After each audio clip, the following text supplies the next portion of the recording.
Princess বাগানে হাঁটছে। আহা, কত ফুল ফুটেছে আজ!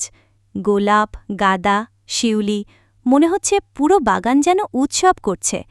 প্রজাপতি হঠাৎ এসে ডানায় ঝিলিক তুলে, হ্যালো প্রিন্সেস, তোমার জন্যই বাগান এত সুন্দর হয়েছে।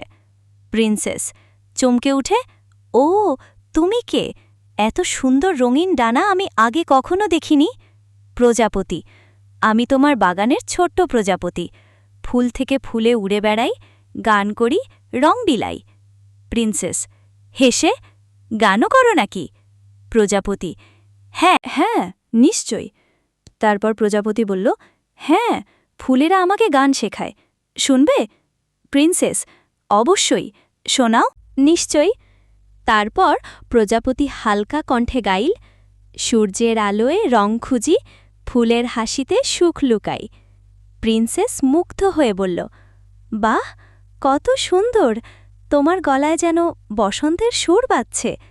প্রজাপতি ধন্যবাদ দিল। ধন্যবাদ প্রিন্সেস, কিন্তু আমি একা থাকি, আমার বন্ধু নেই, তাই মাঝে মাঝে মন খারাপ হয়। প্রিন্সেস নরম গলায় বলল। প্রিন্সেস কোমল কণ্ঠে বলল, ওহ, তুমি একা নও, আজ থেকে আমি তোমার বন্ধু হব।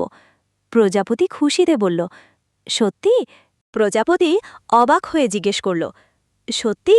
কিন্তু তুমি তো রাজকন্যা, আমার মতো ছোট্ট প্রজাপতির সঙ্গে বন্ধুত্ব করবে? প্রিন্সেস মিষ্টি হেসে বলল, বন্ধুত্বে বড় ছোট কিচ্ছু নেই, হৃদয়ের রাংটাই আসল। প্রজাপতি আনন্দে ডানা ঝাপটে উঠতে লাগল, ইয়া, আজ থেকে আমি শুধু প্রজাপতি নই, তোমার রঙিন বন্ধু। প্রিন্সেস হেসে বলল, তাহলে আমরা মিলে বাগানটাকে জাদুর রাজ্যে পরিণত করব। প্রজাপতি আনন্দে বলল, হ্যাঁ, আমি ফুলেদের সঙ্গে কথা বলবো, তুমি তাদের গল্প শোনো, আমরা একসঙ্গে গান গাইব।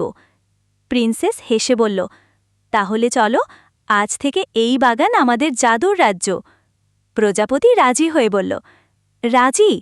আর এভাবেই প্রিন্সেস ও প্রজাপতি দুজন মিলে প্রতিদিন বাগানকে করে তুলল আনন্দ আর জাদুর রাজ্য।